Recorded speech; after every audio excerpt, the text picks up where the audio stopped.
افطار کا وقت تھا۔ ایک شخص جلدی جلدی گھر جا رہا تھا۔ اس کے ہاتھ میں افطار کا کھانا تھا اور گھر میں اس کے بچے انتظار کر رہے تھے۔ اچانک راستے میں اسے ایک یتیم بچہ ملا جو بھوک سے کمزور لگ رہا تھا۔ بچے نے آہستہ سے کہا، چاچا کیا میرے لیے بھی افطار ہے؟ وہ شخص چند لمحے خاموش رہا، پھر اس نے اپنا پورا افطار اس یتیم بچے کو دے دیا۔ لیکن چند ہی لمحوں بعد ایسا واقع ہوا کہ اس شخص کی آنکھوں میں آنسو آ گئے۔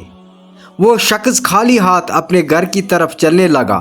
اس کے دل میں سکون بھی تھا اور تھوڑی فکر بھی کہ اب گھر جا کر اپنے بچوں کو کیا جواب دے دوں گا۔ جب وہ اپنے گھر کے قریب پہنچا تو دیکھا کہ دروازے کے سامنے ایک آدمی کھڑا ہے جس کے ہاتھ میں کھانے کے کئی تھیلے ہیں۔ اس شخص نے حیران ہو کر پوچھا، آپ کون ہیں؟ وہ آدمی مسکرا کر بولا، میں ایک خیراتی ادارے سے آیا ہوں۔ آج ہم رمضان کے موقع پر ضرورت مند لوگوں کو کھانا دے رہے ہیں۔ کسی نے ہمیں بتایا کہ اس گھر کا مالک بہت نیک دل ہے، اس لیے ہم یہ تحفہ لے کر آئے ہیں۔ اس نے کھانے کے کئی تھیلے اس شخص کو حوالے کر دیے۔ وہ شخص حیران رہ گیا۔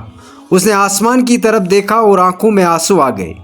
اسے یقین ہو گیا کہ جو انسان اللہ کے لیے کسی یتیم کی مدد کرتا ہے، اللہ اسے کبھی خالی ہاتھ نہیں چھوڑتا۔